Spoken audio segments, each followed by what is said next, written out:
Hello বন্ধুরা, আজকে একটি বিশেষ বিষয় ও বিশেষ এক ধরনের প্রাণী নিয়ে কথা বলবো। আচ্ছা, বলতে পারেন ইনি একজন সিজনাল অবয়ব ধারণকারী ব্যক্তি।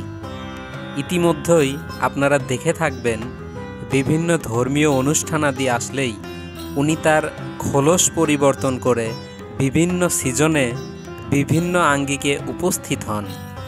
कौन है ये लोग? कहां से आते हैं? সারা বছর ওনার যেটি কাজ, সেই কাজ অর্থাৎ অভিনয় নিয়ে আলোচনায় না থাকলেও তিনি বিভিন্ন কার্যকলাপে আলোচনায় থাকার চেষ্টা চালিয়ে যান।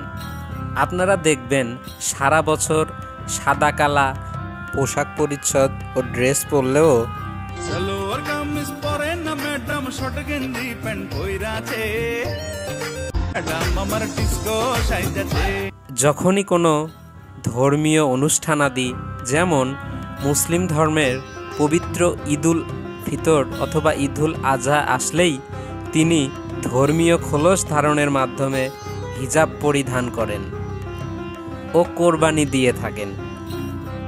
কি সাক্ষ্য প্রমাণ আছে তোমার কাছে? এমনিতেও তাকে রোজা রাখতে বা অন্যান্য ইবাদত করতে আমরা কখনো দেখেছি বলে মনে হয় না। অন্যদিকে হিন্দু ধর্মের পবিত্র দুর্গাপূজা আসলেই সবার আগে দেবী দুর্গা রূপে সাজিয়ে তিনি খোলস পরিবর্তনের আভাস দেন। দেখতে দেখতে দুর্গাপূজা চলেই এলো। সকলকে শারদীয়ের অনেক অনেক শুভেচ্ছা। বিশেষ করে আমরা বাঙালিরা খুবই আবেগপ্রবণ ও ধর্মপ্রাণ, তাই তার এহেন কর্মকাণ্ডগুলো স্বাভাবিকভাবে নিয়ে থাকি। খুলে মুখটা দেখাও মা। সারা বছর বিভিন্ন রূপে হাজির হলেও এই প্রাণীটি দুর্গাপূজার সময় হিন্দুদের দেবী দুর্গা রূপে সেজে হিন্দু ধর্মের বিশেষ ধর্মীয় উৎসবে হিন্দু ধর্মের মা বোনদের অন্যদিকে ধাবিত করতে প্রমোট করেন। সুতরাং এই সব প্রাণীদের বিকৃতভাবে দেবী দুর্গা সাজা ও পবিত্র মন্দির হতে দূরে রাখার কোনো বিকল্প নেই। আর 50 টাকা কাট ওভার অ্যাক্টিং কে।